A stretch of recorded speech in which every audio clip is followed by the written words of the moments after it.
tell you once again, if you have x dot is ax plus bu, okay, and y is cx, right? Your question was, how do I apply x equal with v psi, right? V psi. Yeah. Psi is in Rn, x is in Rn, so V is Rn times nu, right? So we can do the multiplication. So it's something like this. This is x, dimension n, right? And this is V times psi, right? X equals V psi. This is dimension nu, right? Ni is smaller than n, true? Okay? So this is your matrix V. This is a tall matrix, okay? This is M times Ni, right? Okay? This is all clear, Rav, until now, right? It Right. might be a silly question, but what is psi? Psi is another variable. Is the reduced order state. It's the new state. I get it now. Yeah, I get it now. Okay? You want to write the new system in the state psi. This is the model reduction, right? You want to write it in the smaller state. Yeah, I understand now. Okay, so now there exists a W also in Rn times Ni, such that W transpose V is identity. You can compute that numerically. It's not difficult. Yeah, okay? I think with the more Penrose. Whatever. It's not the only option. It's not unique. Okay. So there is a bunch of W's. There is a whole class of matrix W. It's not unique. You can compute it more Penrose inverse, whatever. Whatever suits your purpose, whatever helps, whatever works for you. We'll see methods to construct V and W. Okay, we already have one from balanced truncation. Okay, so and we learn new stuff. Okay, so now if x is V psi, okay, then what is x dot? What is x dot?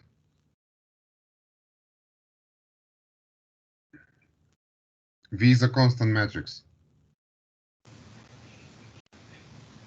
The inverse of V multiplied with A. Why inverse? Why do you need an inverse? I just say apply the dot. Dot means d to dt. But, so if you have x equals V psi, what is x dot? V psi dot. Exactly. Yeah. It's just a derivation operator, a differentiation operation. I thought you think of the equation. No, but now you have to substitute it. Now you take this guy, because you have this equation, and substitute it here. True? Yeah. Okay, so you have V psi dot is A V psi dot plus BU. And Y is C V psi, right? Agree? Yes. Okay, fine. But now you have to get rid of this V. How do you get rid of this V? Because you need to have psi dot alone. How do you get rid of it? Now we multiply by the inverse. You multiply everything. It's not inverse again, because this is a tall matrix. There is no inverse here. That's why I'm saying here there exists W, such that this is true. VW transpose is not the identity. It's actually P. It's the projection. Okay. So these are matters of linear algebra. So you just multiply W transpose. W is also a tall matrix. So W transpose is a wide matrix, is an epic matrix. So now you get Now you get W transposed V psi is W transposed A V psi plus W transposed B U, and Y is C V psi, right? You agree? Yes. Okay. But this is the identity. This is the identity. So your new system is psi dot is W transpose A V psi plus W transpose B U. So this is A tilde or hat B tilde C tilde of lower dimensions. Okay. So now A tilde is R ni times ni and so on. This is the way you apply the transformation. It's very easy. It's just linear algebra, nothing more. Is it clear now? Yes, thank you. Okay, fine. Okay. Any other issues about the homework? And then you have to study a little bit this new system and see if it's stable, if whatever I'm asking in that in the assignment. Okay. I don't think it's difficult. Okay. I think it's natural. You also have a small quiz here you should give a reply to. I hope you also did the quiz. Did you do the quiz? Could help. Yeah. Okay, fine. Right. So this is there is a new assignment starting today, which is this one. Matrices and eigenvalues, okay? Matrices and eigenvalues. This is not very difficult either, okay? It's just some question. This is research, so you have to do research, okay? All right. Okay. Then you have a lot of things here. You have a lot of things you can do here, okay? We can continue with the assignments. The assignments fall a little bit behind the lectures, but now today I'm trying to present to you an interesting subject because we are control engineers. So essentially, model order reduction is supposed to be for control engineering and for simplified control design. Okay, that's why we do model reduction. We do not do model reduction only for the fun of it, just because it's fun to present it. Model reduction has a clear purpose to build interesting and useful models, easy models, defining a specific type of easy depending or in accordance or going along with the application, with our application, okay? Essentially, we build reduced order models for analysis, for the analysis, for the simulation, and for the control of a specific system, okay? So the final goal is the goal of the control engineer to design a controller, okay? Of course, it only makes sense to design a stabilizing controller, yeah? I remind you, this is the main goal of control, to design a stabilizing controller, okay? So I'm afraid that without trying to discriminate here, I'm talking to our friend from economics.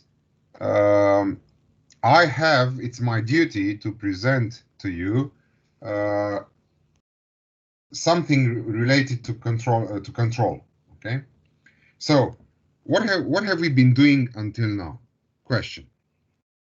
We have been doing the following. You get a large order model. Okay. We get a large order model, usually like this.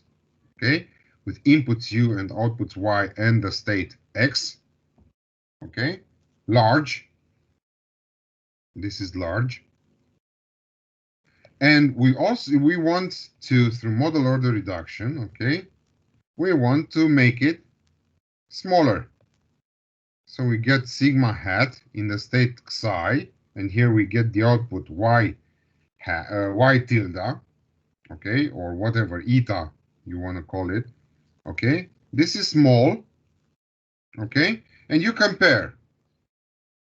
You compare y to y tilde through a specific norm. You compare it to something, okay? And then this is good if y is close to y tilde, okay? And then, of course, you design control. But what happens if you have to design a controller for this large guy, starting from a large controller, okay? Fact from control theory. A fact from control theory. Okay. The dimension of the controller is always larger than or equal to the dimension of the plant. That's the control system. Okay. This is the so-called curse of dimensionality that people in control experience. Kalman has proven a lot of that. Okay. So usually, if you have an nth order, plant, dimension of the plant, the dimension of the controller is larger than or equal to the dimension of the plant. Now you can imagine that you can essentially, no matter how brilliant your imagination is, you're still not able to design a small controller for, let's say, a system of dimension 100,000 or 1,000 or so. Okay. For instance, the Kalman procedure, the Kalman filtering, you people are most familiar with from the second year. You cannot do Kalman filtering with a dimension lower than the dimension of the system. Usually, Kalman filtering is huge. Apart from the fact that if you include reference tracking and other control goals, the dimension of the controller can blow up. And this you cannot have this. You cannot have this. Okay. So what if you have your system, the sigma large, in a controller, or C, controller configuration like this? This is large. Okay. In an interconnection like this is large. So why not try to do model order reduction on this guy online in this configuration? So you get, this is still sigma, okay? And you get here C tilde reduced, okay? Online, okay? This is called controller or closed loop model order reduction, okay? So this is an essential goal. Let's try to do controller reduction as well. Let's do it in closed loop, okay? Let's do it online. Okay, this is a very important goal. All right, so it's only fair to discuss and to tackle the subject of controller reduction. And there is a paper by Brian Anderson from 1989 in the Transactions on Automatic Control from IEEE, okay, setting the main issues about controller reduction. And there is a lot of variants of controller reduction. Okay, there is a huge number. There is vast literature on this subject. We are going to present a few references about controller reduction. We'll stop and we present the main ingredients for this. We stop. We do another controller model order reduction technique based on moment matching, and finally we'll come back to this controller reduction at some point if we still have time. But this is for the next few lectures. Okay. Oh, one more thing. You people have not started to choose your exam paper. So please do that. Okay, it's time for you to pick your paper for the exam. your paper to study for the exam. The papers are not very easy, so I kindly advise you to take your time and select and pick your paper and start studying it little by little until you're able to produce a report and some simulation results. Okay. You have the papers on the Moodle, so you can pick them up and tell me, I pick this paper, so I know. Okay, because the time flies and the exam session is drawing near. Okay, just keep it in mind. And also, please inform your colleagues as well. Okay, because the rest of them, they are not present. All right. Please do not forget to do that. Okay, so controller reduction. Let's study this paper together. Controller reduction concepts and approaches. Okay. We have an abstract here. So this paper considers the problem of passing from a linear time invariant high order controller designed for a linear time invariant plant, of course, of high order, and taking into account the previously mentioned curse of dimensionality, it's only fair to think of the idea on how to produce a low order approximation of the controller. Keep in mind the controller has a minimal form from a theoretical point of view. However, we need to produce an approximation to be able to render or to give a reduced order controller. Okay.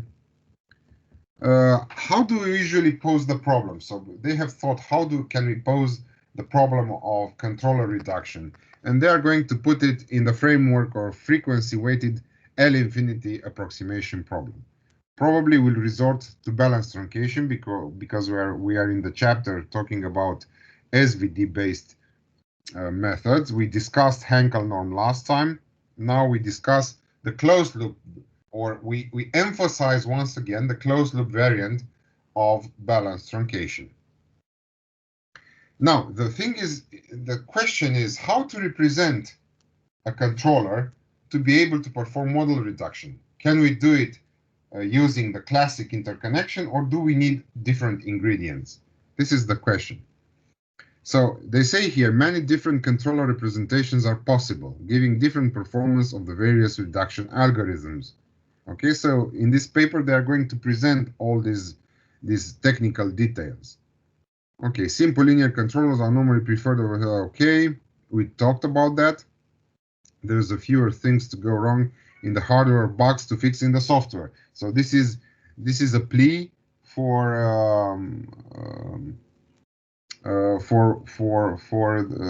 the design of low order controllers. They are easy to manipulate. That's the main idea.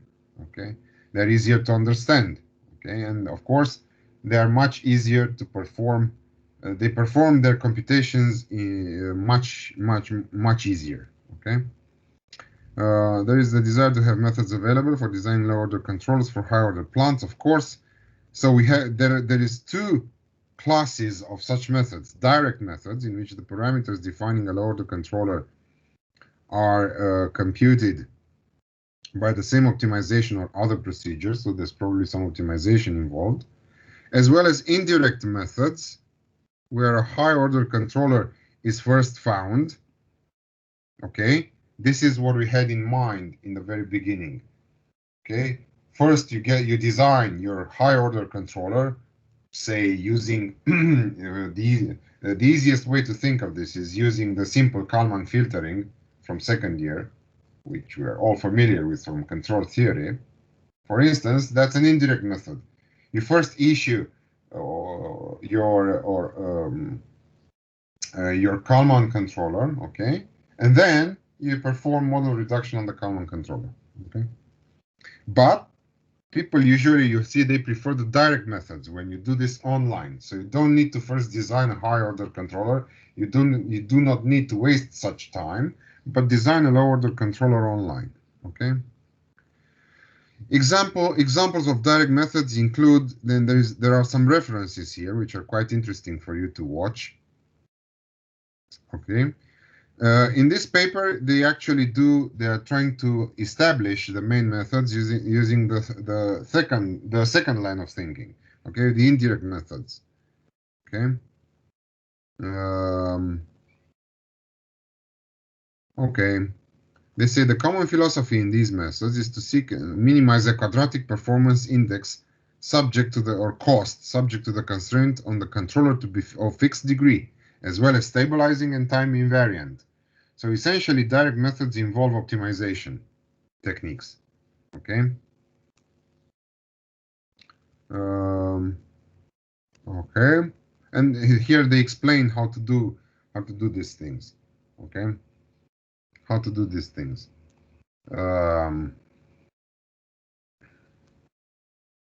Okay. So you can get necessary and sufficient conditions in terms of some algebraic linear systems, which is to be desired, okay, to achieve a minimum performance index. They have a lot of explanations in here, okay.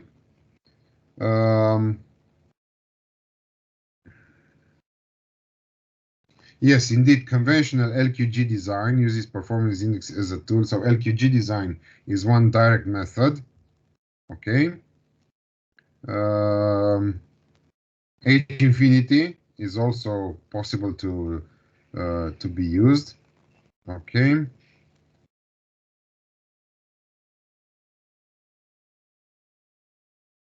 Okay, so the second approach they say here is to approximate the plant rather than the controller. Then a low order controller is designed using a low order of approximation of the plant. So that's why you can use the methods we have been studying so far to reduce the plant, design the low order controller from the plant, and then put it back in the interconnection with the original plant, and then check the performance. Okay, this is the way to do it. They say there is both a general and specific criticism of this idea. The general criticism is an overall design process leading to the controller. The approximation is carried out at an earlier step in the process than if the controller is approximated. So they say, okay, you need to first design a high order controller and then do the reduction and then compare. Okay.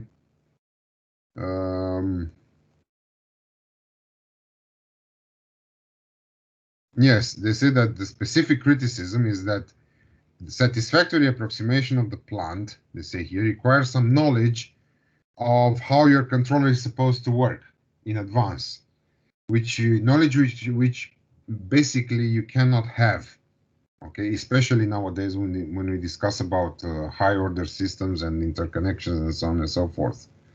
Okay, so the design is quite an awkward logical loop. Nicely put. Iteration may be one way out. Also, the advanced knowledge in practice and not have to be precise, but equivalent to it. Okay. It's crucial to accept that the problem of control reduction is distinct from the problem of open loop model reduction. So here they say that this is a peculiar problem because of the presence of the plant. It is, after all, closed loop performance is the hardest, says the word, stability, bandwidth, and so on. Robustness as well as performance index, which should be well approximated, and obviously the plant as well as the controller is a determinant. So the idea is that you have to be careful when you deal with these things. Okay. This is argued in section 2, which makes the case that the control reduction can be regarded as frequency-weighted approximation problem. That's why they are trying to regard it as this, because this frequency-weighted, we saw 2 weeks ago that this is a nice balanced truncation technique, taking into account precisely the plant itself. Okay. All right, but the problem is that it's difficult to define these weights. Okay, there are no nice algorithms available for solving such problems. There are, however, algorithms which appear to come closer in practice and probably can be proven to come close. Okay, in some sense, in some norm. Okay. And they describe this algorithm. Look at this scheme in Figure 1, basic principles of low order controller design. Okay, so you have the high order plant. You can go this way, or you can go this way. If you go this way here, you'd use LQG or H infinity design. This is of high order, and you get your high order controller, and you perform model reduction. Then you go like this. Okay? Or you can have this way where you perform model reduction on the plant. You have a low order plant, and then you do the controller design. Okay, and you also have the direct design in this way. Okay, so we just explained figure 1 where it comes from. Okay, and here they present some all sorts of techniques and their issues, because neither of them is perfect. There is no best technique in all this. It all depends on the plant and on the application at hand. Okay, shows how trade-off the stability and performance in some reduction procedures. So you have to have a trade-off, of course, because you do approximation. You cannot have everything. You can't have stabilization and performance at perfect levels how you'd like them to be.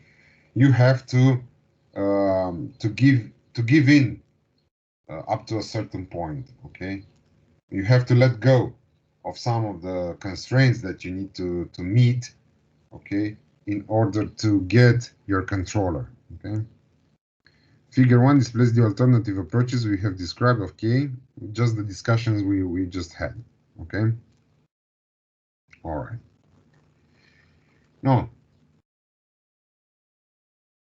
they further present the relation between controller reduction and frequency weighting. Okay, so they say here there is a fundamental difference between model reduction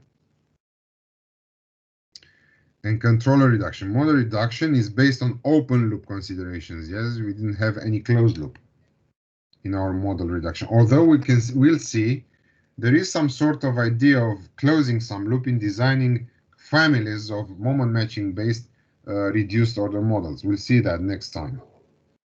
Okay.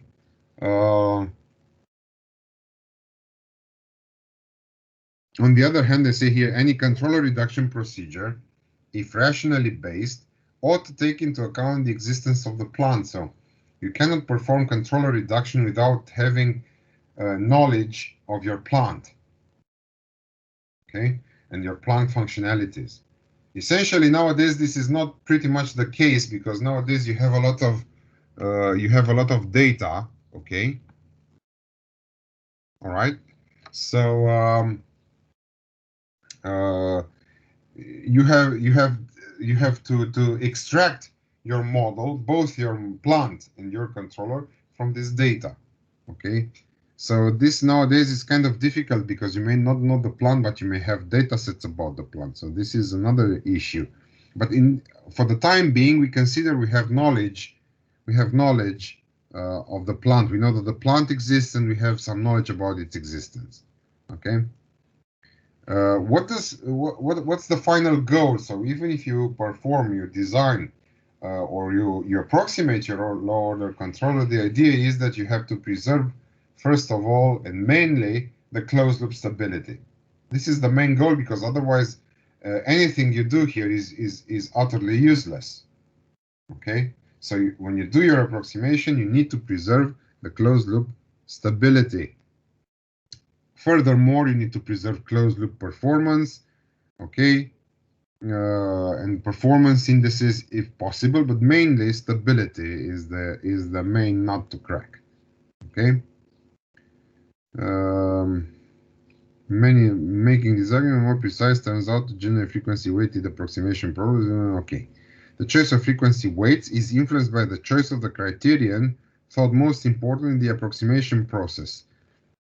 Maintenance stability, margin performance, the term being used in loose sense, or closed loop transfer function. Now, okay, so we have to be careful.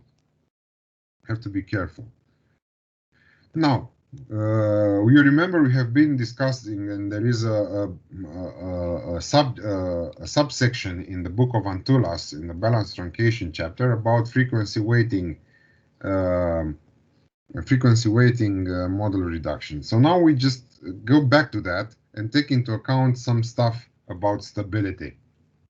Consider a transfer function g of s of a linear time invariant plant let KS be a stabilizing high-order controller designed by some standard procedure, such as, for instance, Kalman filtering, okay, which is quite popular. Now, we consider KR to be a reduced order compensator or controller, which we are seeking. So this is the guy we need to compute, KR, okay? Regard the closed loop system with KR replacing KS as being equivalent to that of figure 2. Let's go to figure 2 and have a look. You see, this is figure, so this is your plant, G, here. This is your controller, K, okay? Rearrangement of feedback system with reduced order compensator, okay? So this is the original feedback scheme, all right? And here you have the noise W, and here you have, okay, so this is the main closed loop picture that we're all familiar with in control, okay? Now here, this is, you feed forward, as you can see here, you feed forward the error between the reduced order controller and the high order controller. Why you do that? Because when you add them up, you can see that these terms in some sense disappear. The effects of those terms disappear, and then you're left with the reduced order controller, essentially. Okay. So, figure 2, right? With KR replacing Ks as equivalent to that of figure 2. So this is the way to replace the high order controller with the low order controller. Okay. Well, it can be. There is a few things we can conclude from these two pictures. K and KR have the same number of poles. These of unstable poles. Yeah. Keep in mind that the controller might have sub-unstable poles, okay? And we can consider that, we have to consider that there are no poles on the imaginary axis. So if we make these assumptions, okay, if we make these assumptions, then KR is a stabilizing controller. That's one way to look at it. Or if these conditions of infinity norm of the closed loop system occur, like 2.1 and 2.2, if any of them takes place, then indeed KR is a stabilizing controller. Keep in mind that the infinity norm of a transfer function S is the supremum of the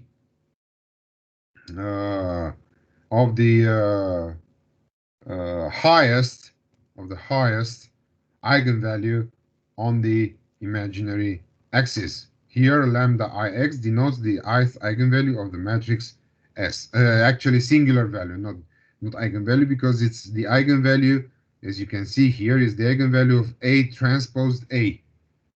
Okay, so that's a singular value. Okay, so from these two conditions, okay, essentially you can formulate an optimization problem. Find a stabilizing controller satisfying condition I, okay, which at the same time they say here minimizes the left side of 2.1 or 2.2 and has a prescribed degree, because KR has a fixed degree. You fix the degree of your controller a priorically, okay?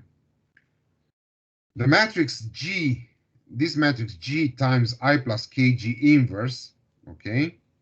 This is which can be easily proven to be I plus GK inverse times G, acts as a weighting matrix in this case. It acts as a weighting matrix in this case, okay? Here, and here, sorry, and here, okay? So these are weights, all right? We have a remark. It's easy to see that if sigma, that's probably the small when either is small.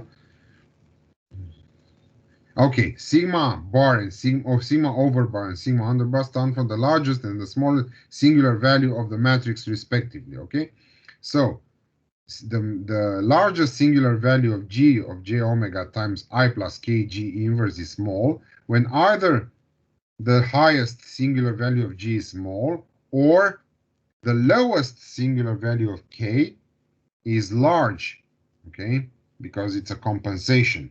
Okay, that's why, in some sense, this is the idea why we call this a compensator.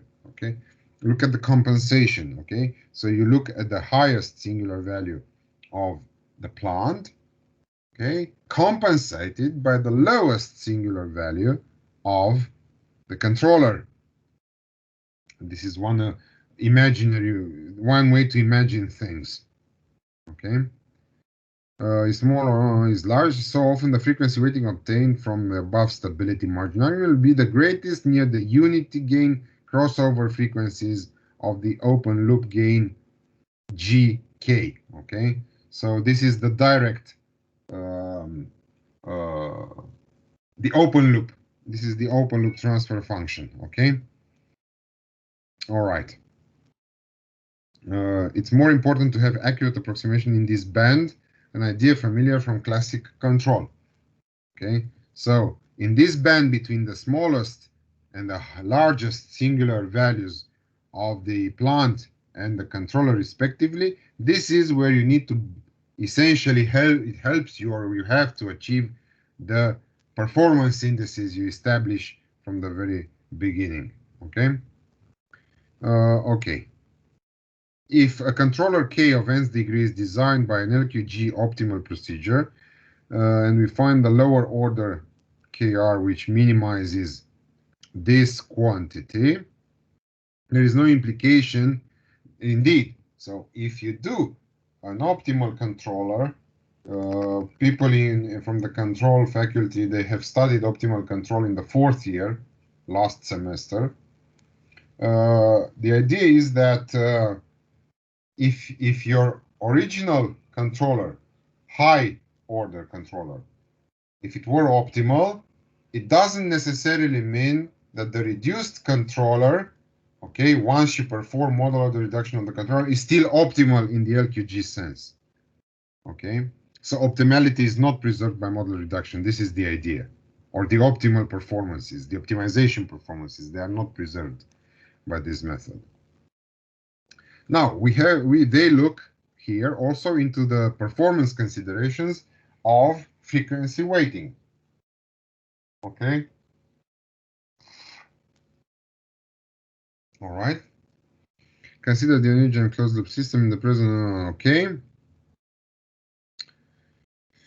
In order that a low approximation KR to K is a good approximation, it's important that it be most accurate in those frequency bands encoded in the actual operation on performance, of course.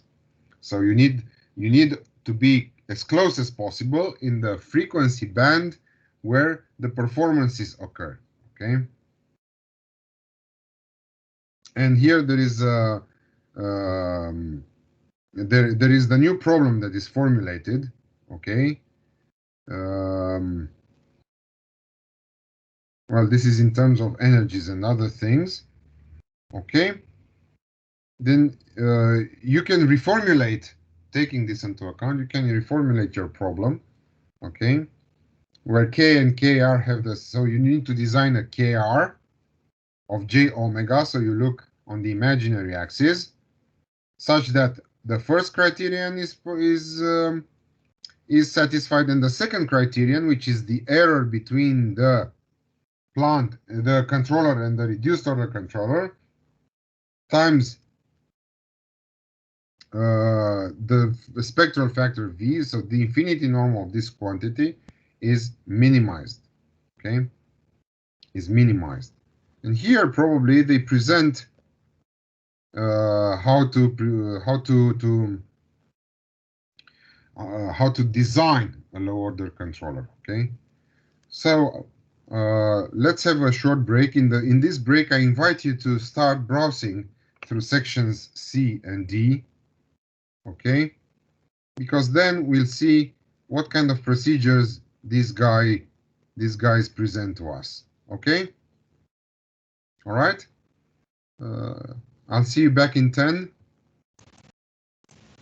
Yes. Okay. Okie dokie.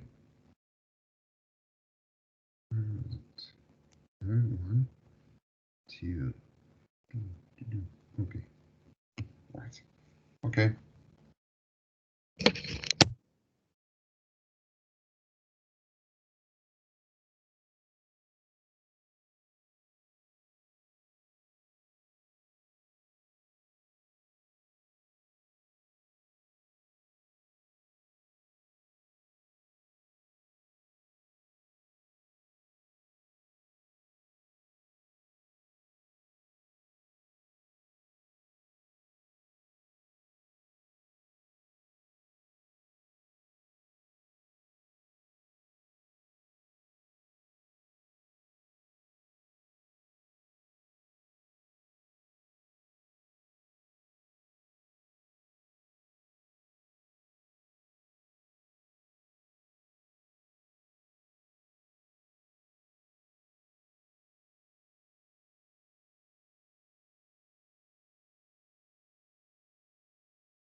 Hello, mates.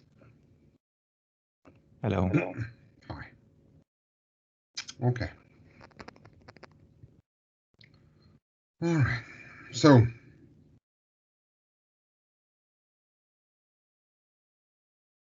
they are presenting here the closed loop transfer function matrices for K and KR.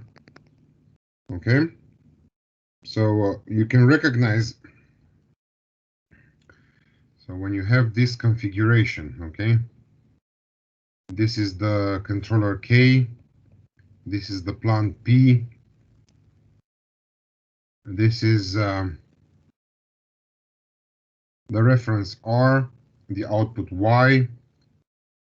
This comes back through negative feedback. This is plus, that's minus. This is the command U. This is the error epsilon. Epsilon is always R minus the output Y. Okay. In this configuration. Okay. The question is, what is the transfer function between Y and R? If this in the Laplace transforms, yes, is how much? This is called H or TS. Let's call it TS. We have done that in the beginning, okay, in the second or third chapter. Okay, system interconnection. Okay, so first of all, you can denote this function by LS. So for instance, at this point, we take the single input, single output case. Okay. This is LS. So LS is PS KS. We write it in this fashion because when we deal with multiple input, multiple output systems, then these are not functions any longer, but P and K and L are matrices. And you know that matrix multiplication is quite delicate. Okay, so you have to be careful about dimensions. Okay, so essentially you have that Y is L epsilon. Okay, and epsilon is R minus Y. Okay, so this is essentially R minus L epsilon. Okay. Okay. Well, this is actually L times R minus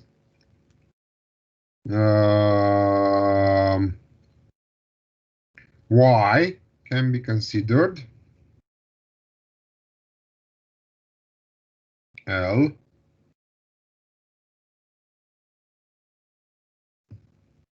epsilon, right? Okay. And I said epsilon is R minus Y. Okay, so this is L times R minus L R minus Y, something like that. Thing is that in the end, you get that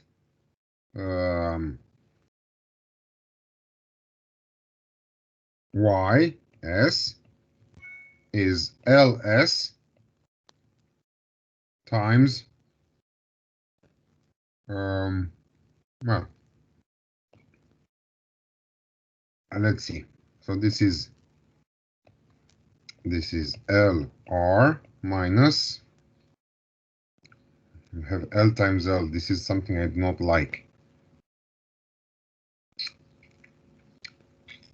I don't like this. Y is L epsilon. Epsilon, so this is L times R minus Y. Okay, so you have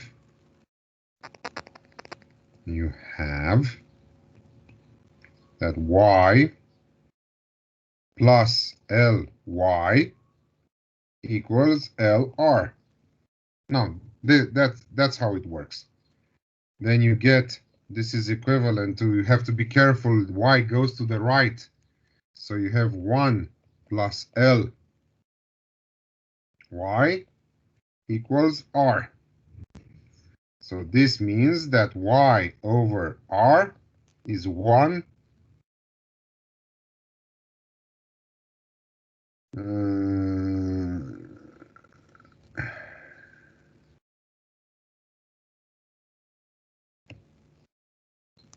1 plus L, but this is not correct. There is an L missing. I don't know why. There is an L missing.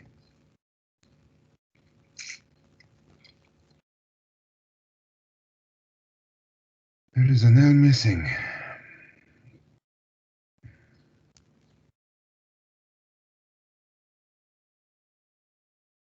I have an L missing here. Oh yeah, because this is LR, sorry. This is LR. Sorry, look here.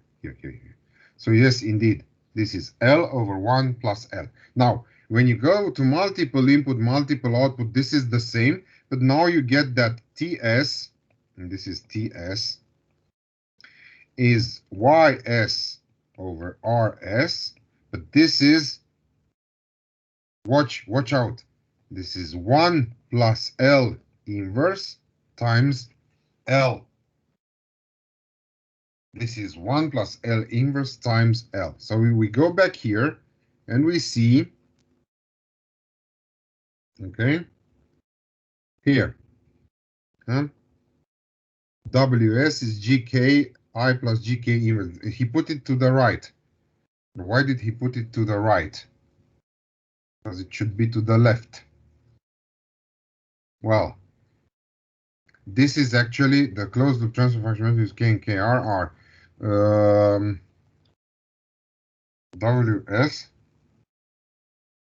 GK. So this is L. Okay. This is L. But it is to the right. It's to the right. Okay. It can also be written in this fashion. Okay. So these two are equal to each other. These two are equal to each other. Okay. Okay. This is easy. Why? Because if you multiply this without the inverse to this one, you get this guy here. Okay. The same holds in this case as well. Okay. Now, if you do the differentiation between two, so you have WR minus W. So this is the reduced closed loop function, and this is the full closed loop function. Now you take the error between these two. That's also a transfer function. It can be written in this way. It can be written in this way. Okay? This way. Now, you can see here that you can factorize KR minus K out here. You can do that. Okay? This is just a following, and this, if you get this error function, then you can reformulate your controller reduction problem in the following way. Find the reduced order controller KR of a selected degree such that they have the same poles in R plus and no J omega axis poles. Okay, fine.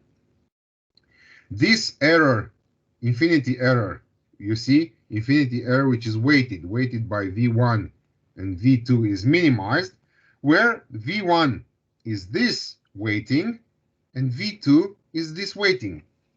And this is your model reduction, your controller reduction,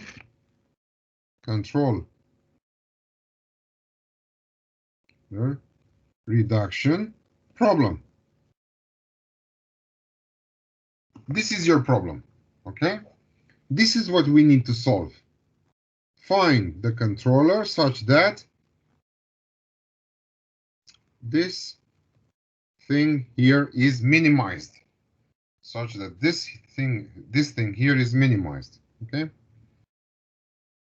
Okay. All right. There are some other issues. So now we have the full problem formulated, the full controller reduction problem formulated.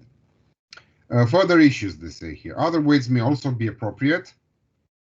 Okay, so you can find different spectral factors, V1 and V2. There's also other representations for the controller to other frequency weighting problems. Okay, but the main idea is the same. Okay. We expect to concentrate very much on stability. Okay.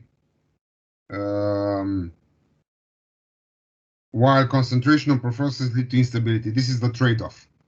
So you have to stick to your goal. If you want a stable controller, or you want a stabilizing controller, sorry, or you want to achieve specific closed loop performances, there has to be a trade-off between these. Okay. And the error, the error, it's not easily solved. Okay. And such problems are not easily solved. However, there are related problems that can be much easier solved compared to the main problem. Okay. The approximation problems are posed not fully appropriate for control with unstable or J omega axis poles. So essentially, these problems work for stable controllers. Okay. Not only stabilizing, but themselves in open loop, the controllers as independent systems need to be stable themselves as well. Okay. And there is a nice example here about considering a multiple integrator controller. Okay. And see that there are some problems. The multiple integrator controller has many poles because it's a multiple integrator, so it's 1 over s to the power n. It has n poles in 0. Okay, so this is critical. Okay.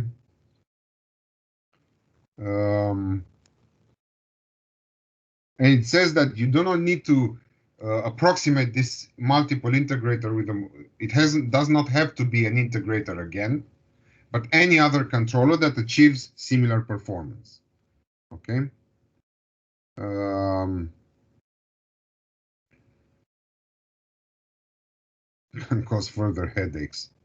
Okay.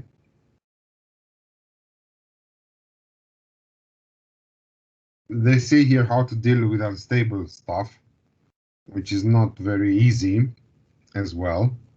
Okay, so their approach is to copy the unstable part of the controller into the reduced controller and then approximate only the stable part. So the idea is that you cannot approximate unstable controllers.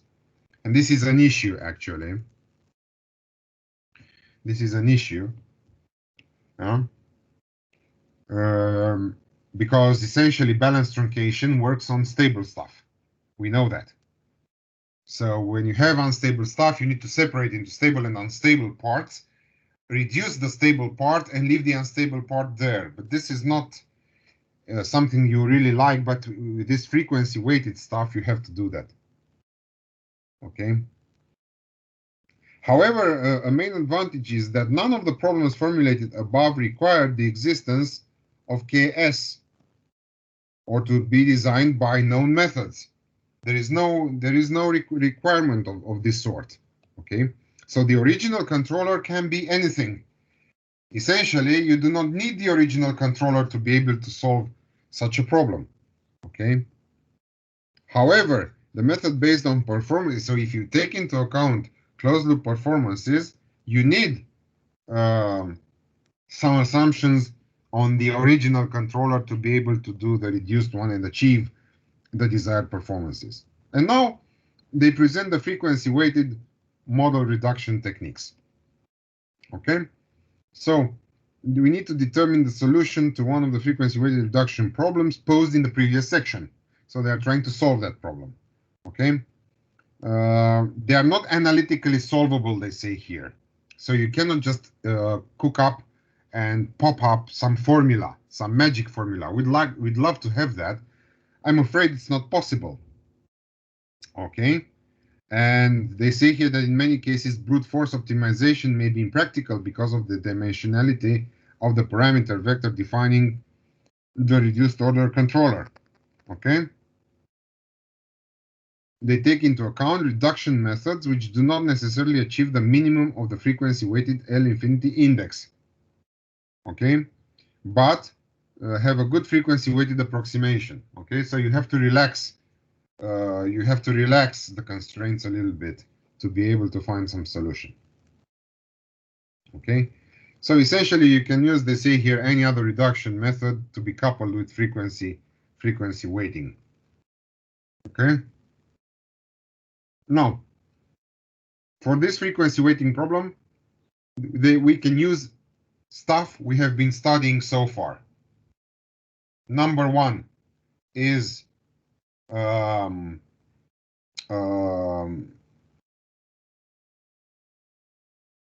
balanced truncation. Number two is Hankel norm.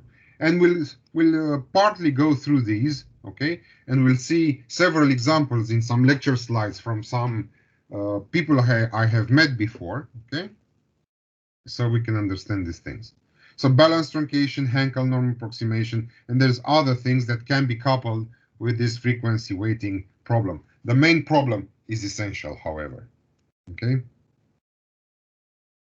All right, so in the usual form, they replace one stable high order model by a second stable low order model that usually is not optimal in L infinity approximation. Further usual no frequency weighting is employed. This is the usual balanced truncation method, or Hankel norm includes optimization, but balanced truncation does not. Okay. Okay.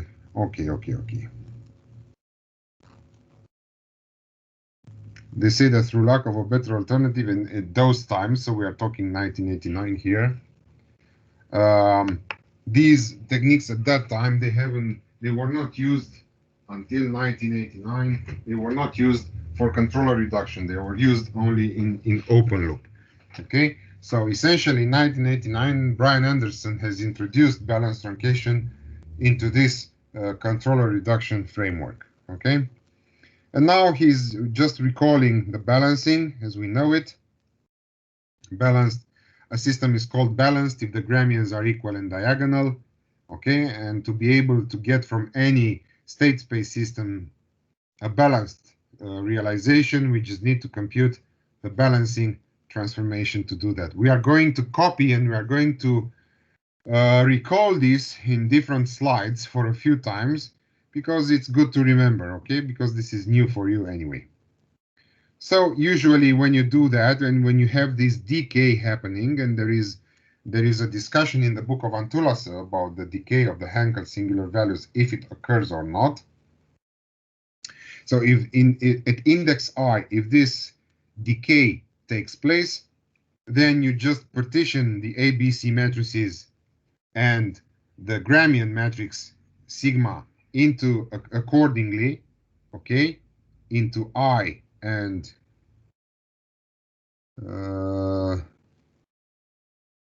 yeah, well, here I think it's not I, here I think it's R, but it looks like I. This is R, I think. Well, this can happen anywhere essentially, but you take I to be R between 1 and n minus 1. I think this is how he wants to present it here. So essentially here R,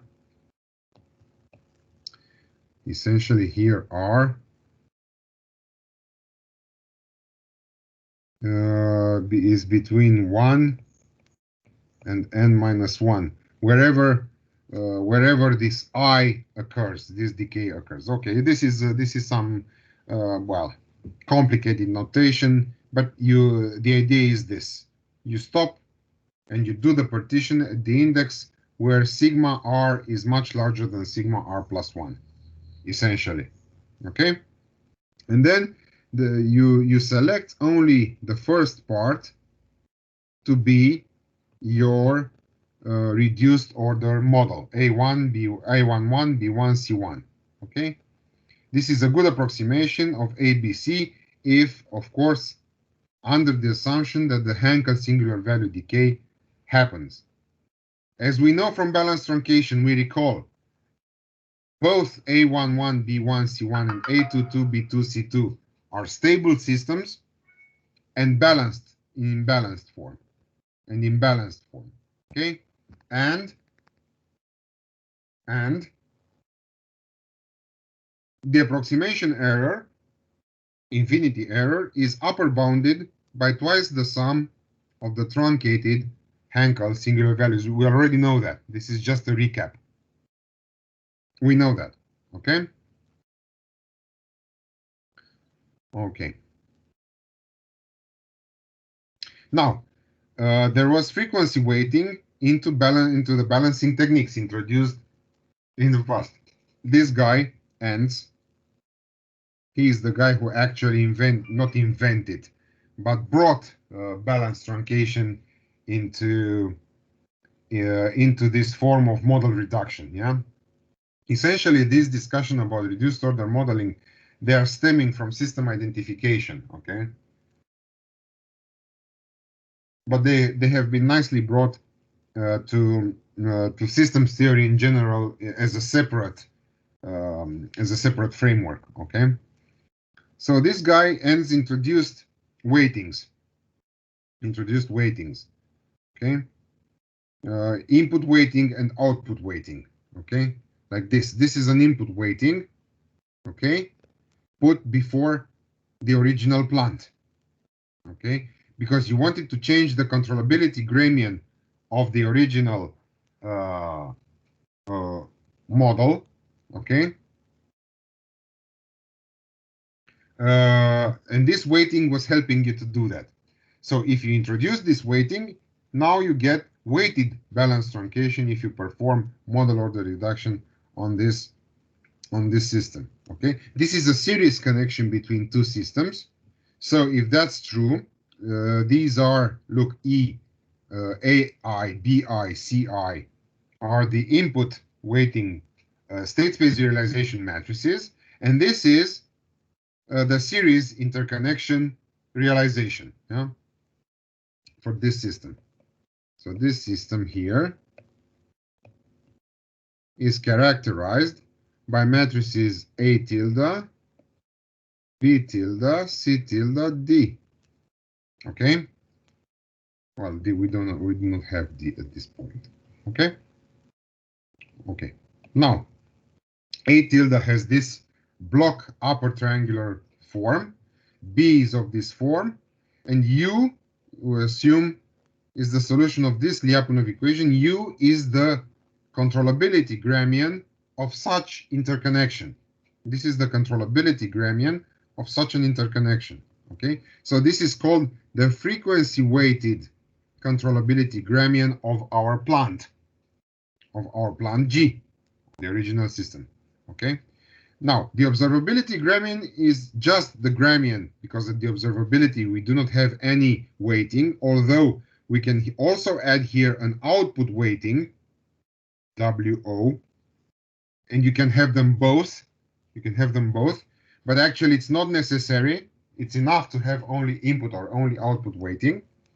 Okay, but you can also have both of them. Now, this is the observability gradient, Y. Okay. And now you consider a coordinate change basis to ABC, okay, getting you the diagonal gradients as you like it, okay. There is no change to AI, BI, CI, okay. This is frequency weighted balanced realization with the new gradients U new, Y new, okay.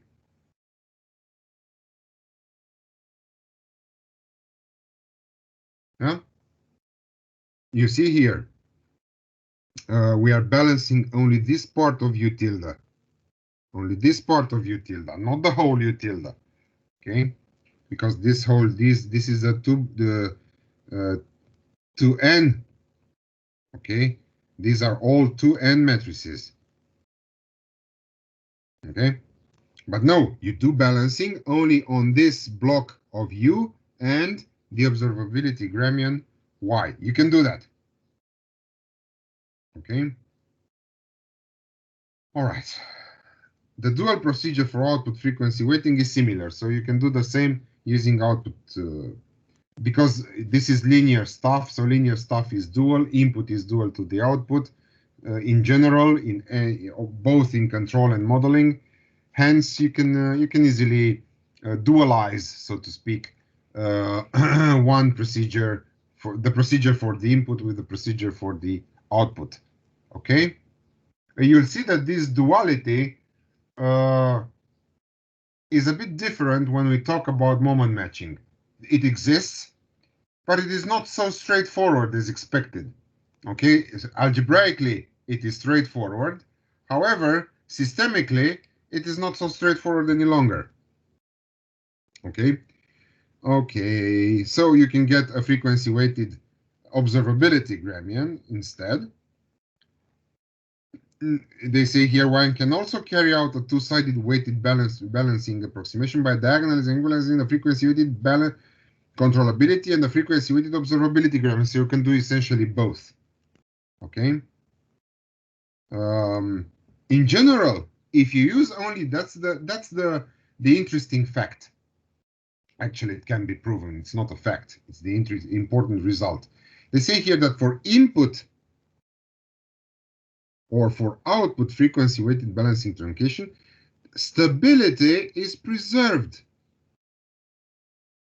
But if you have two-sided weighting, this is no longer true. Stability is not preserved any longer. You see? So it's actually recommended we use only one of them. You either do input frequency-weighted input frequency-weighted balancing or output frequency if you want to preserve stability, which is the case here because you need to do that. Okay. No error bound is available, sort of, and we discussed that. And now we can apply this technique to the controller reduction problem because you take the weighting V to be this one. This is your weighting. This is your weighting. Okay. All right.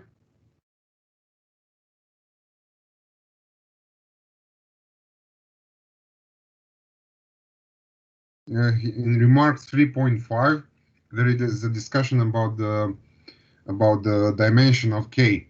They say here to watch out if K has also is state feedback plus state observation, or by plus a state observer, because then the dimension of the controller K escalates to 2n.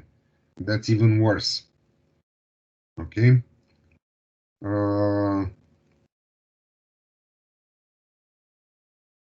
3.6.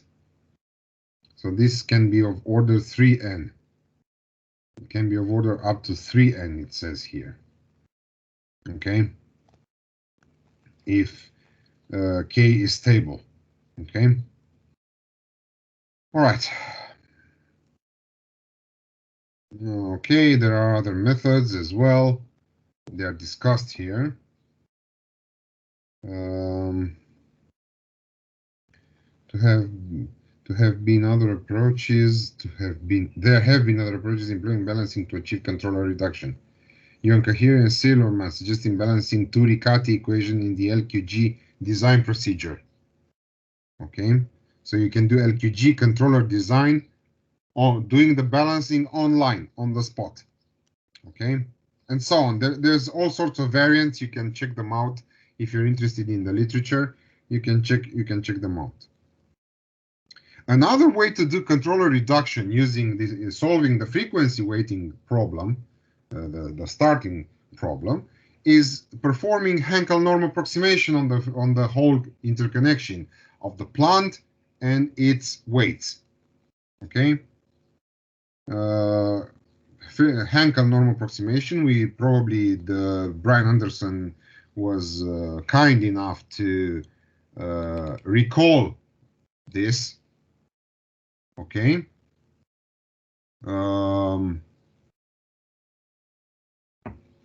Hold on a second.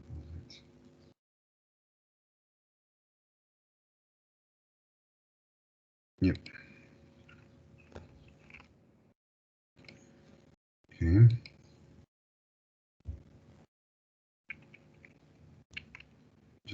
And please.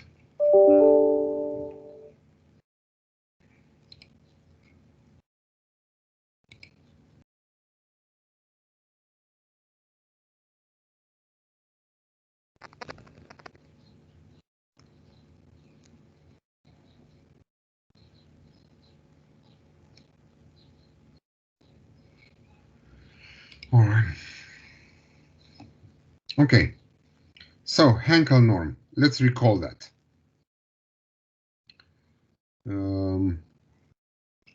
Okay.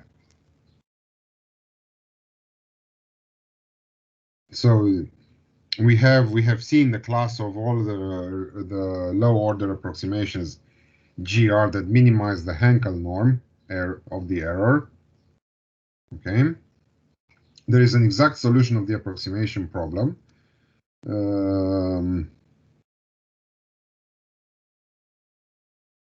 Okay. And we remember that if GR is an optimal Hankel norm approximant of order R of G, then the infinity norm of G minus GR is less than the sum of these of the singular values. Okay. While as early no Rth approximant can ever achieve G minus GR less than sigma R plus 1. Okay.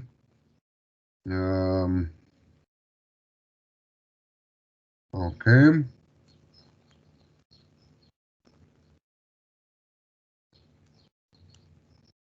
Okay. Let's see what they do here.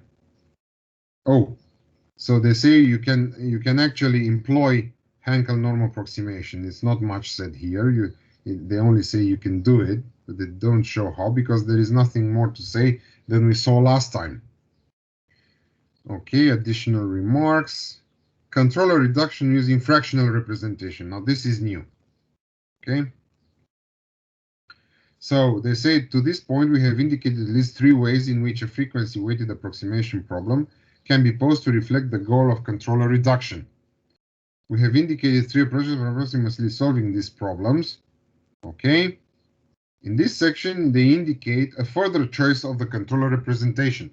So until now, we used the classic controller representation.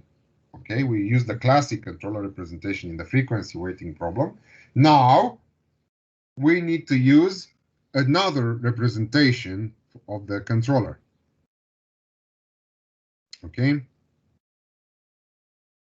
Okay.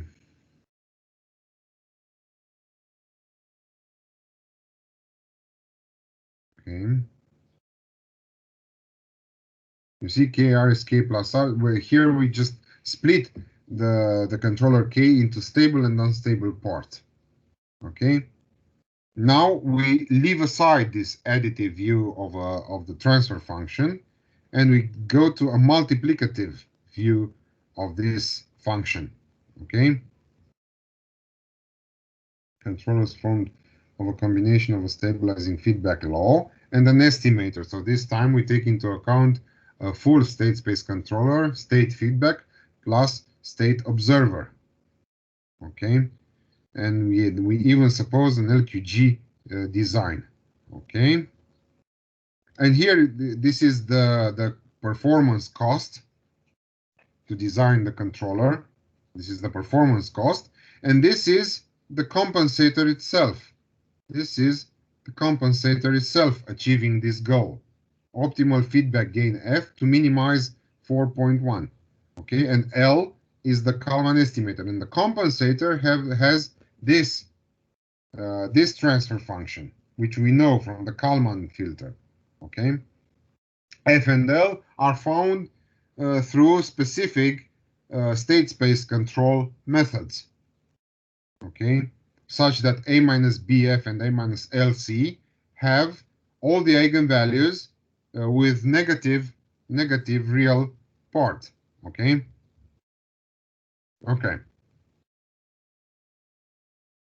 And here they do this. We define these functions y minus n, x, and d.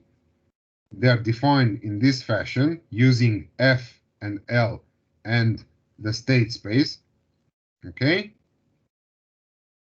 And it can be proven that the plant G can be written in this fashion, and the controller K can be written in this co-prime factorization idea, because we have the Bezout identity. This is something you should remember from the second year or from high school, Bezout identity, okay? Which is this one, okay? The Bezout identity, mx plus ny is 1, okay? Where these are rational functions or polynomials, okay? This works for both rational functions and polynomials, okay?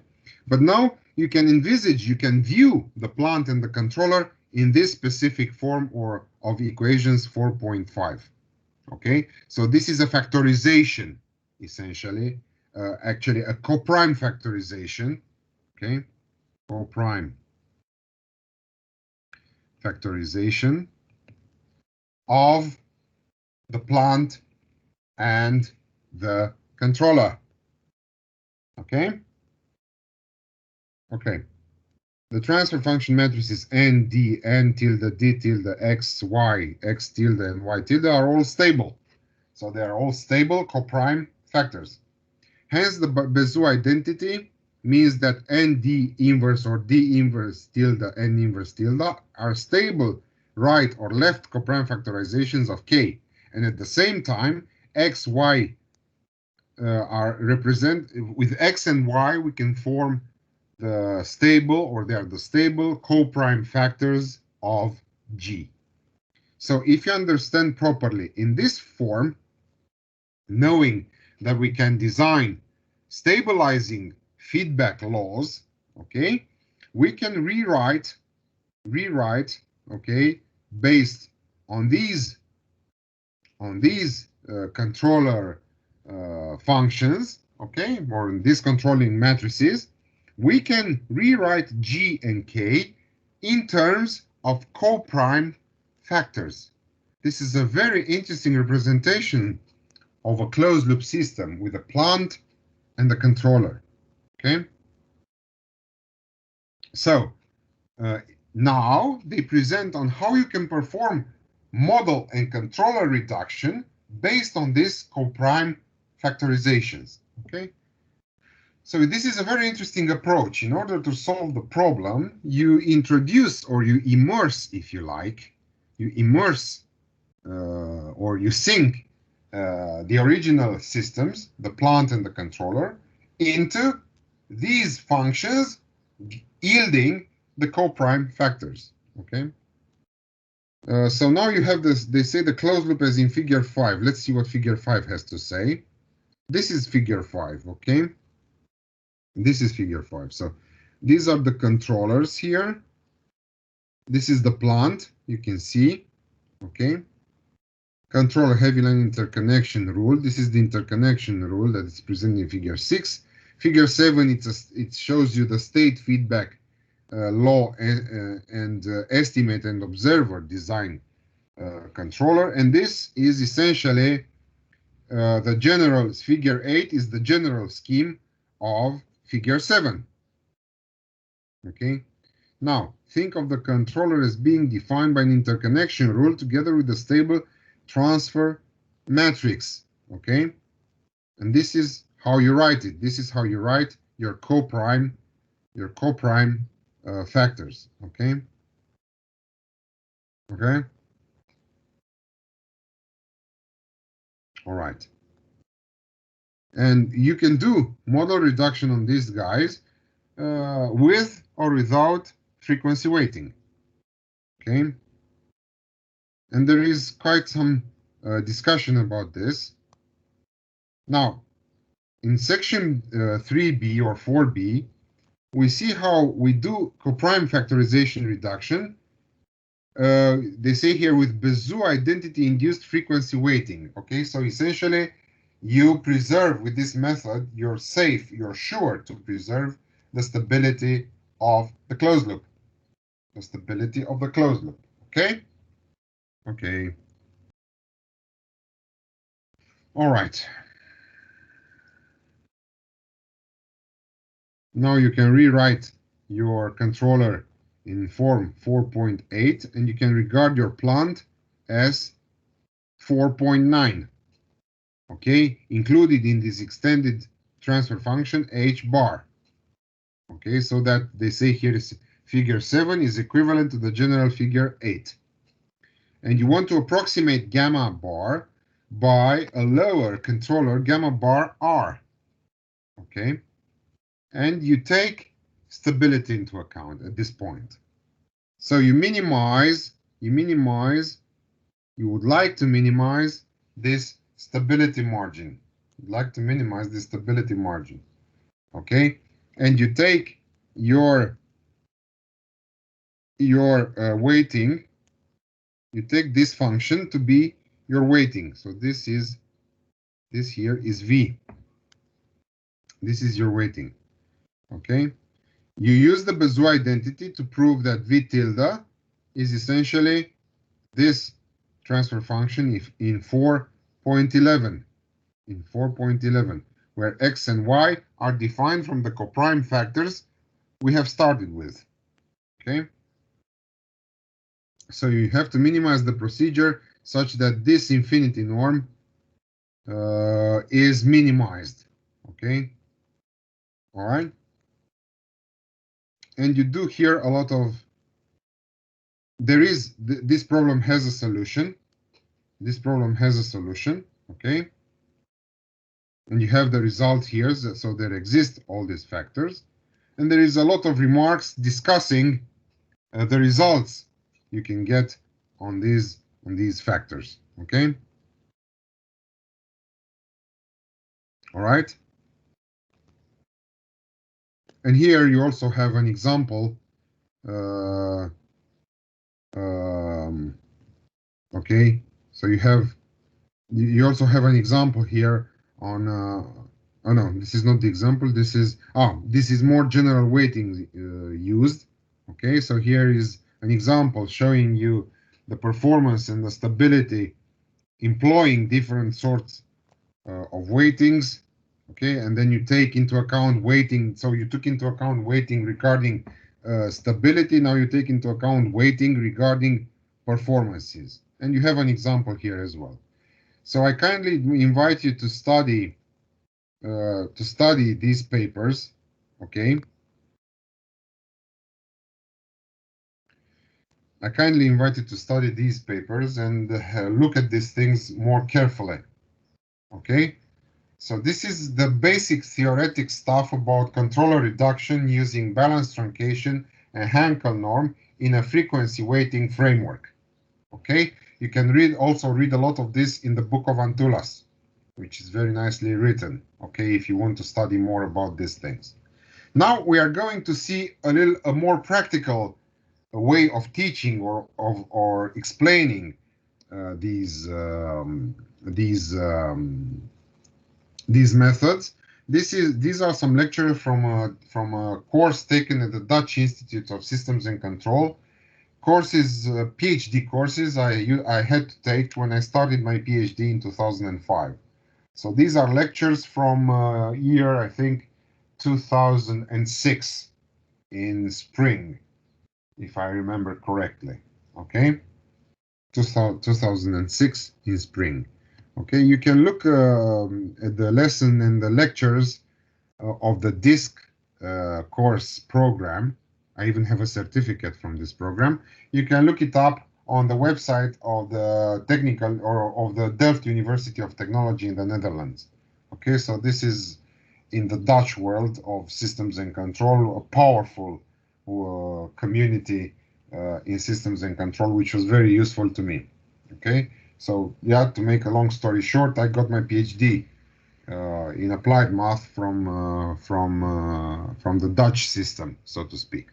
Okay, so when you start your PhD in the Netherlands in systems and control at different faculties or different universities, from TU Delft to, let's say, University of Twente, Groningen or Eindhoven,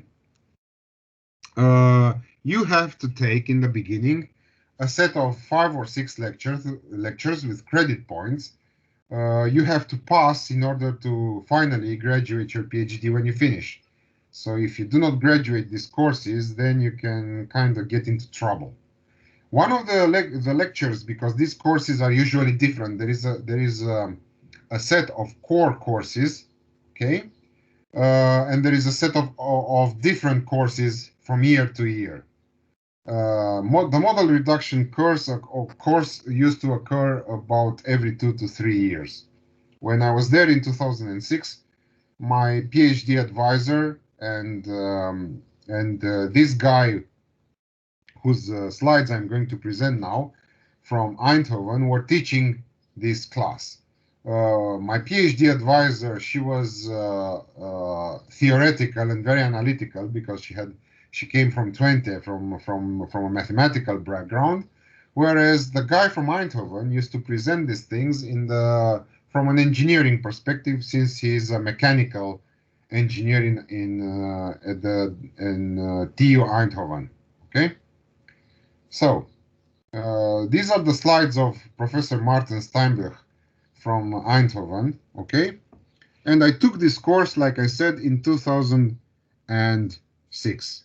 What can I say? It wasn't very easy because these courses usually were involving take-home exams, something pretty much similar to the kind of exams you take at this course. So we were given a huge list of exercises and we had 1 month to solve it. Okay, they weren't easy, trust me. They were difficult problems and exercises. Anyway, okay, so this is the follow-up. Once the guy presented us the balance truncation and the Hankel norm in the first lecture for linear systems, now there was the continuation of that. And they say here, so it's about frequency weighting, closed loop balancing, and coprime balancing. So it's exactly the three subjects the previous paper covered. We are going to see a more engineering perspective of presenting these things. Okay, I think it's important for you to see and to study because, well, you like practical stuff, and I think it's quite suitable. Right, so the questions are, we started with some key questions, he calls them. Which part of the model dynamics is relevant for the input-output behavior given a certain goal of the model? This is a good question. The second question, which part of the controller? So this is the first question is the main question. Yes. So this is the main question for model reduction in general. For model reduction in general. Now this is the main question for closed loop reduction. Closed loop reduction. Okay. Which part of the controller dynamics is relevant for the input-output behavior given a certain goal of the closed loop? Okay, so the closed loop, when you do control, this is the controller K, this is the plant P, and you have this interconnection. This is the reference, this is the error, this is the command, this is the output. The thing is, you need this output to behave in a certain way with respect to this reference. When you heat up a room, when you do whatever. So how do you reduce this guy? Because this is your degree of freedom. How do you reduce this guy to keep the specific goals that you started with? I don't know. You have to follow a specific set of references. You have to keep stability. Okay. So how do you do these things? We saw theoretically how these things are done. Frequency weighting, model reduction was the answer to all this. Let's see these things once again. So this is the general case of a linear system. This is not a matrix, but this is the representation of a transfer function, which you are familiar with. Okay, this is in a multiple input, multiple output setting, as you can see here, because n is the dimension. N is the dimension um, of the state, and m is the dimension of the input, I think, and l is the dimension of the output, or the other way around. Let's see, n plus m. No, it's the other way around. M is the number of outputs and L is the number of inputs. Now, the question is, find an approximation with a state dimension R much smaller than n, and this is where R comes into play. So this is the usual general model reduction problem, such that this transfer function, the reduced transfer function, okay, satisfies specific goals. Now, how do you do that? You know that in balanced truncation, we do this through truncation in some sense. Balanced truncation, model approximation, all sorts of variants of the same kind of problem with the same issues and the same goals, right? So it's only fair to look at things in this perspective. You apply a specific coordinate transformation, and then you truncate and you select this part as a reduced order model. The question is, what does this part mean? What's the significance in the sense of approximating the original transfer function? So the first question is, which transformation T? In model reduction, look, this is A. So in model truncation, you use the eigenvalue decomposition, okay? And in balanced model reduction, you use the balancing transformation. We have studied. We studied a while ago, okay? What's model truncation? You have a short recap of things. What's model truncation? Model truncation is the basic eigenvalue decomposition of the A matrix of your original system, and the truncation of that matrix according to the eigenvalues, okay? So you order your eigenvalues like this. You suppose you have real eigenvalues. You suppose A may not necessarily be real, but usually this is useful for real eigenvalues, okay? Because if you have complex eigenvalues, you cannot perform this ordering any longer, okay? Whereas in balanced truncation, this never occurs. In balanced truncation, the Hankel singular values, they are always positive numbers for all systems. Well, model truncation is restricted to systems that can have real eigenvalues, okay? And you just do the truncation, and that's it, okay? You can do that. And this is the way, this is a graph of how model truncation is working, performing a fourth order model reduction in the sense that you truncate after eigenvalue number 4. This is what happens. And then you have balancing. In balancing, the transformation is based on the controllability and the observability gramians. We discussed these things quite extensively, and we remember the gramians are crucial to balance truncation. They offer a lot of information about the Hankel singular values. They actually are the guys who give us the Hankel singular values of the systems. And keep in mind that the Hankel singular values are invariants, are input-output invariants of the system, okay? So they cannot be changed by any coordinate transformation. They can only be emphasized, but not changed, through the balancing transformation. Right. So balancing transformation, you have to compute a coordinate transformation T, and then you apply, this is the way to apply the coordinate transformation on the gramians. Notice the T transposed and the T inverse transposed here. These are called counter gradient transformations. So a simple coordinate transformation applied to the system turns into a counter gradient transformation for the gramians, and the eigenvalues of the product PQ of the gramians, you see, the coordinate transformation does not change them. So this shows you that the Hankel singular values are indeed input-output invariants. And these are the Hankel singular values of the system. So you can see here, this is all an engineering approach. There is no discussions about energies and energy functions and so on and so forth.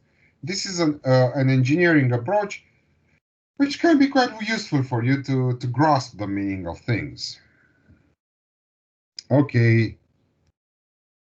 So, oh, yeah, the Gramians are the solutions of the Lyapunov equations. We know that. The Hankel singular values of the original systems, okay, original stable system, keep in mind. They are computed, they say here, solving these Lyapunov equations. Yes, you solve them, you get P and Q, then you multiply PQ, okay, and you diagonalize. Keep in mind you diagonalize because they are always distinct. You diagonalize PQ, and then you get your Hankel singular values. And this is how they usually occur. You see, this is a Hankel singular value plot. On the y-axis, we have the magnitude of the Hankel singular values, and on the x-axis, we have the dimension of the system. Okay, so you see Hankel singular value 1. Then you have this one decaying, and so on and so forth. Okay, you also notice that in general, there is a large class of systems exhibiting this particular abrupt decay of the Hankel singular values. There is also systems who do not exhibit this property. And then we can run into a bit of trouble. How do we compute the balancing transformation T? Recap, we recall this. We perform a Cholesky factorization of P and Q. This is the efficient way of doing things because essentially you need to factorize, you need to get the Cholesky factor of only one of the Gramians. But if you want a more efficient balancing transformation computed, then it's good to factorize to get the Cholesky factors of both Gramians. So this is P and this is Q, upper and lower triangular, you can see here. And you compute the singular value decomposition of the product U transposed L. And this is sigma squared. This is the matrix containing the square of the Hankel singular values, okay? And you take T to be this particular, so this is the balancing transformation. This is the balancing transformation. This is the balancing transformation. And you apply this coordinate transformation, and you end up with one Gramian for both controllability and observability, or two equal Gramians, it's the same thing, which is a diagonal matrix containing the Hankel singular values ordered from the highest one to the lowest one. We know that. This is a recap. We recall these things. We studied these things 2 weeks ago or 3 weeks ago, okay? And you perform balance truncation, of course, and we remember it's stable, okay? So this is stable and balanced. Once again, this is stable and balanced, and so on and so forth, okay? Here we have probably, there is an example, I didn't catch it from it's in the first chapter of this guy, of the full model, and you see, good approximation, the full model and the reduced order model. This is one input to a specific output, so you input 1 to output 1, and inputs, no, it's not clear. It's multiple input, multiple output anyway. You see, it's stable, and the error bound of the approximation, we know that is given analytically. So the infinity norm of the error is bounded analytically by twice the sum of the truncated Hankel singular values. Okay, now we go into the frequency weighting discussion. So instead of using this additive error, we can use this multiplicative error, okay? These are called the frequency weighted Hankel singular values. at this point. Okay. Now, for a weighting, the weighting of the system is the inverse of the system. Or in order to create a weighting for the system, we need first to invert the system, in the sense that if you have Sn, you want to find Sn inverse, so to speak, from Y to U. This is the inverse. This is V. This is V. And you have these specific formulas. These are formulas from the state space, the inverse of a system. Okay. And it has this state space realization. This state space realization. And now you take this input weighting. Yeah. Take this V Gn Y.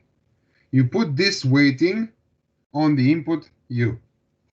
The new, this is a series interconnection of the system, and this is SW, how he calls it here, and this is the new transfer function. This is the new transfer function. Okay, now you see that you have 2n essentially, 2n Lyapunov equations, which is bad. Okay, you have 2n Lyapunov equations of this guy. But in the Brian Anderson paper, we saw that it's enough to only look at the full Gramian in controllability, because you have the input weighting, and look at the simple of the n Gramian in the observability. We can do that. But if you look at both full Gramians, then you perform this partition. You perform this partition, okay? And in this partition, you only take the upper corners like this, okay? You take the upper corners and you balance them into this form. This is in the frequency weighting part, okay? It shows here that it's quite all right, okay?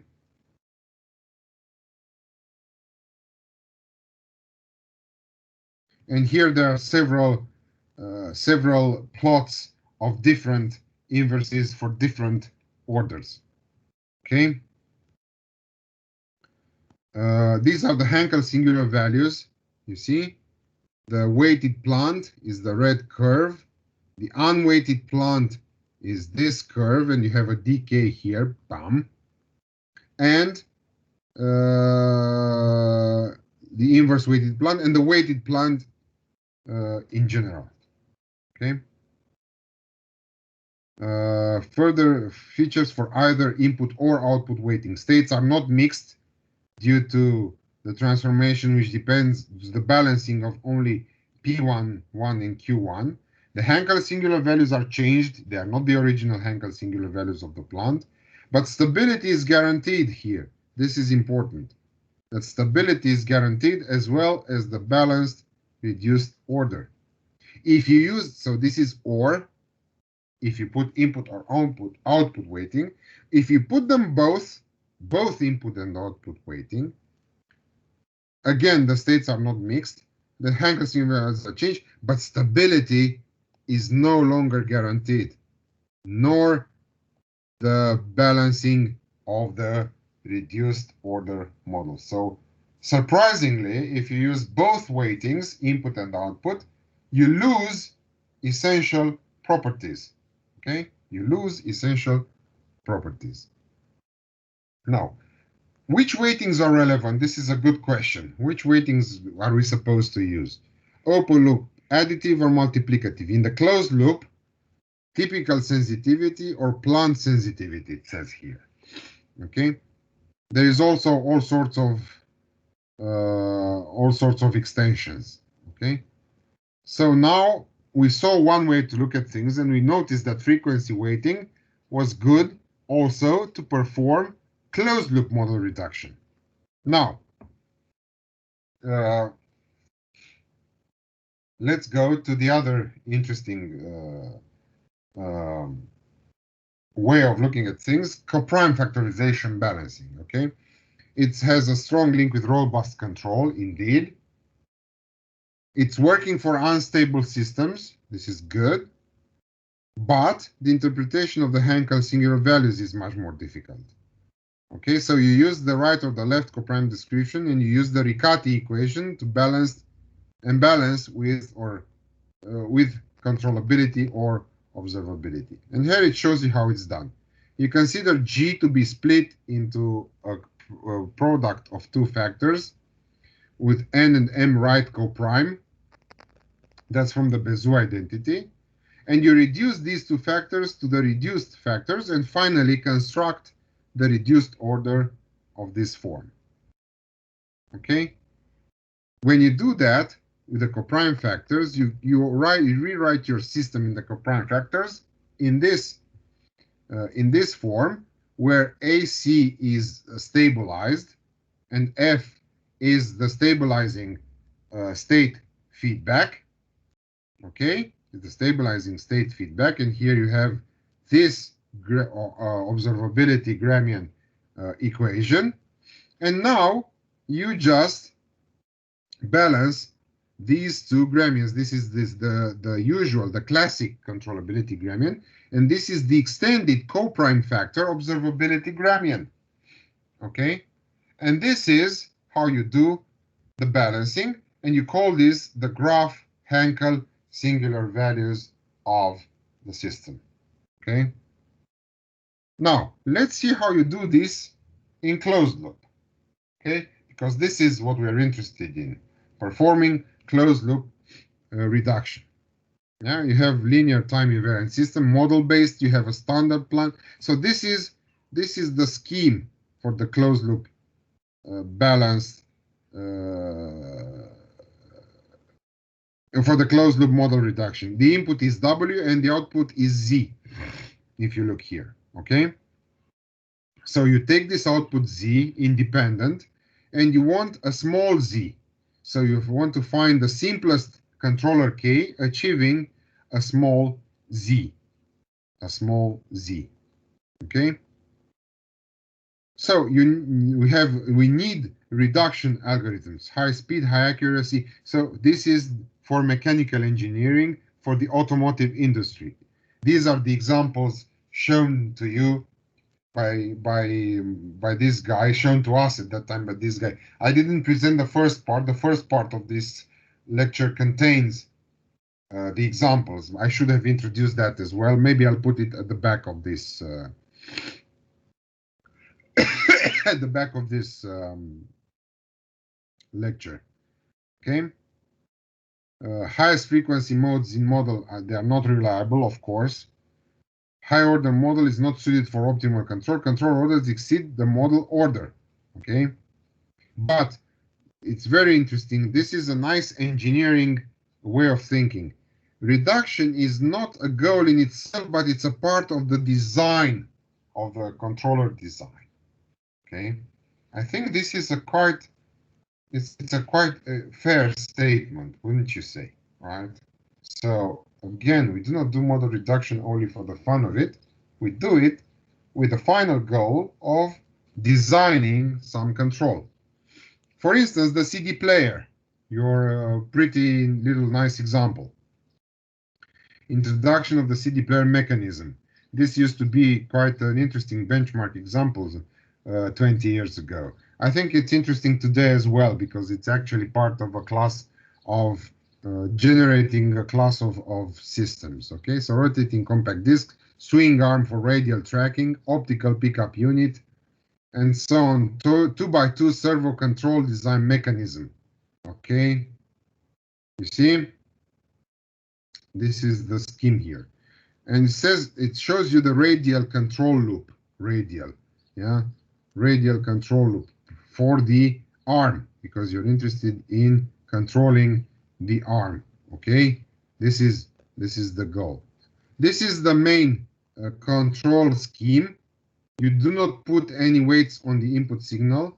You try to put outputs on the output to penalize, for instance, to penalize the low frequency error or to penalize the high frequency current. Okay. These are the weights. Okay. Reduction. So you have model truncation. Okay. Invariant for input and output. Direct and no stability constraint. You don't have any stability constraint because it's just model truncation. You just do an eigenvalue decomposition.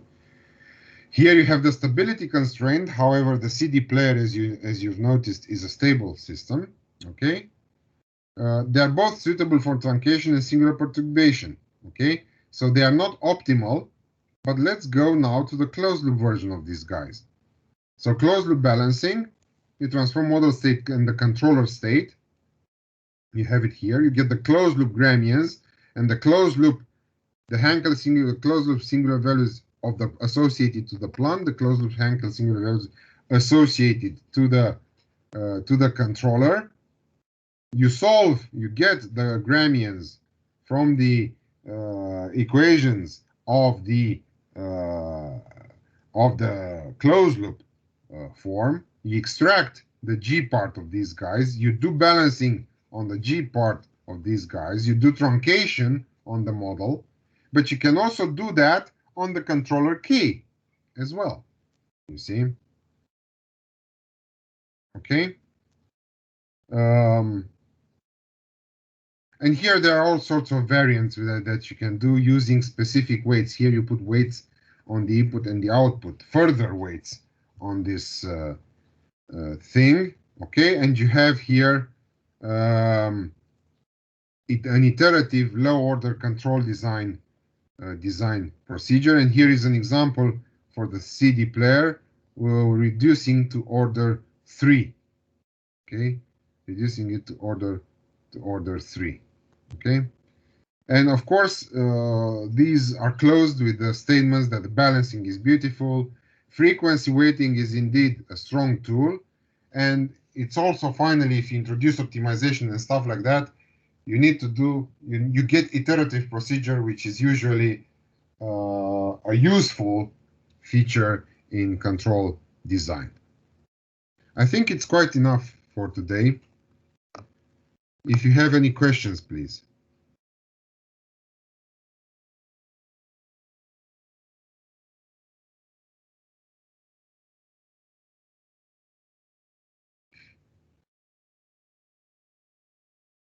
Any questions, please?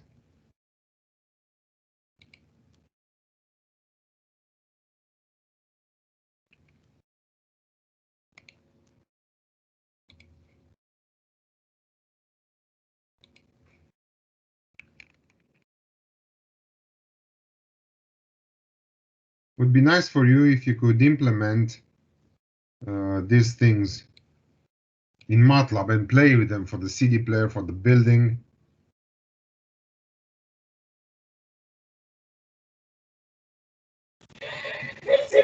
There are no parts in the labs. No, not. I didn't put in the lab assignments because you need to grasp the meaning of the basic procedures. These are fancier stuff, but you can do it yourselves. You can present to me or whatever. Okay. You can just play with it for your own understanding because you need to present the papers then. And maybe these are useful for you to understand stuff you are going to present in the papers. You see what I mean? So you can use them. There are also model reduction toolboxes such as Slicot. You can look up on the internet, and they are also implemented in MATLAB. And you can look them up and apply them on the CD player, on the building, whatever. Those two benchmark examples, they are quite enough for you to play with all sorts of techniques, right?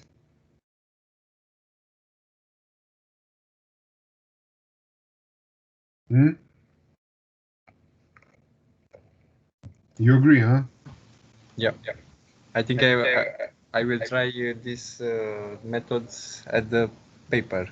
Okay, fine, you do that, but you also have to pick a paper and present it to me. Yeah, on that. Okay, if you have any questions, please. if you talk to your colleagues, I'm not sure what your relationships are in this group of students, but if you talk to your colleagues, remind them that they have to graduate this course as well somehow, because there's only a few of you who have done the homeworks, and you see what I mean. Mm-hmm. You can also help them if you want. That doesn't mean you have to let them copy your solutions, but maybe you can help them solve the assignments as well, you know. Can I ask you a question about the latest assignment? Yes, please. It's lab 4 on the Moodle. Okay, let me go back to lab 4. I think it's just in front of me. Yes, please go ahead. All right.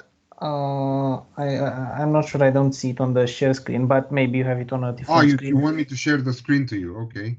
Oh no, it's fine. I just didn't know about the last thing. The fifth exercise. You say select a matrix. I'm not. Okay. Pick a matrix V and a matrix W such that W transpose V is identity. Yes. Right. I didn't really understand. I did the other 4 subjects, but this one I didn't really know what was it asking me to do. I mean, it says let the state. I explained to you. I think you were not here because I explained this to your colleague. Yes, I think I missed one of the courses. Look, can you see my screen, please? One moment. Yes, I can see it now. Okay, so V is essentially the projection or the matrix that transforms the original high order state into the low order state. You see V psi. Psi is the low order state you need to achieve. V is the tall matrix. Look, I made here a scheme. V is the tall matrix, dimension n times ni, that's multiplied with a low order state psi. You just pick a matrix V, generate one randomly, whatever. Right. Because here I'm not asking you to build V. We'll see solutions to build the matrix V. But now I'm just asking you, take any matrix V. Then, once you have this matrix, of course, you must have full column rank, because otherwise it's not useful. Right, and then I get the pseudo inverse. Okay. Not necessarily. Then you need to find a W such that this is solved. But this you can do, I think, if I'm not mistaken, you can find W to be something like V / I, something like that in MATLAB. Right. You don't need to build a pseudo inverse. Again, it's not unique. The pseudo inverse is not a unique solution. So you can pick any W. Right. Okay? Any W. Because there is an infinity of W's satisfying this property. This is not the inverse because you see, in reverse, this matrix is not the identity. Yes, however, this is a projection. Why is this a projection? You know why? This is a projection because P squared, which is P times P, is VW transposed, VW transposed. How much is this? How much is W transposed V?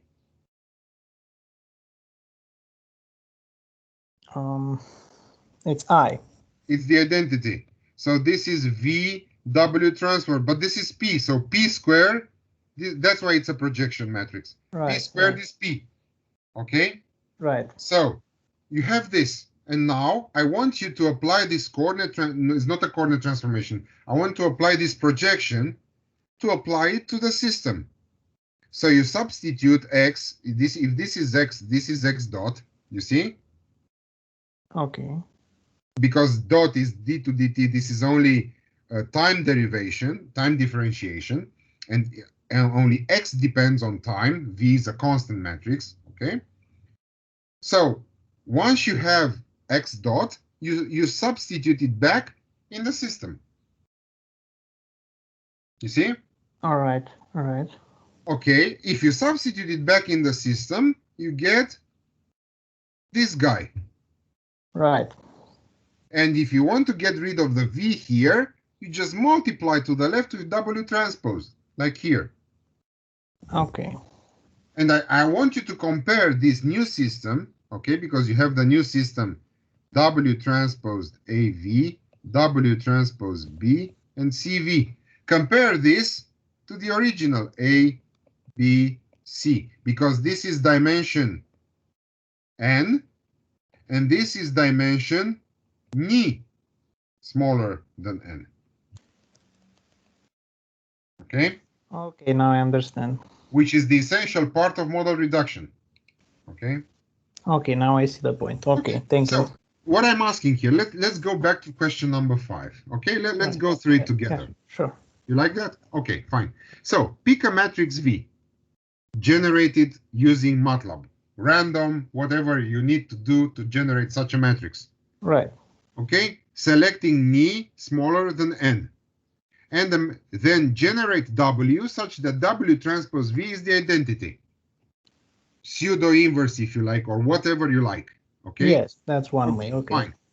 Know that W can be selected as the pseudo inverse of V. Okay, I told you here as well. Okay, but this is not unique. Again, there's an infinity of choices. Right. So just Okay, pick one. Okay. then substitute X equal to V xi and substitute in the original system. And then you compute the resulting state space system. I showed you how. In the new state xi. Okay? Okay, now I get it. Now, Okay. the question is, once you apply this, the new system in dimension Ni, is it minimal? Is it a minimal realization of the given system? Probably not. It's an approximation. You have to explain that. Why is that? Okay? Okay. Is it an approximation? You'll tell me yes or no. You show me graphs.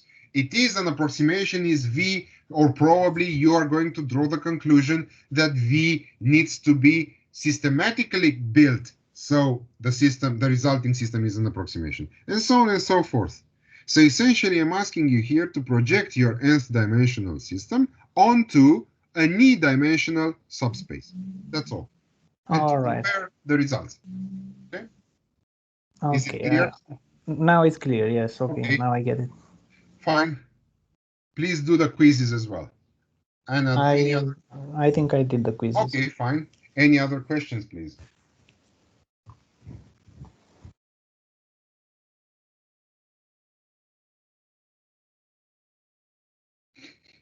If you have any other questions, please.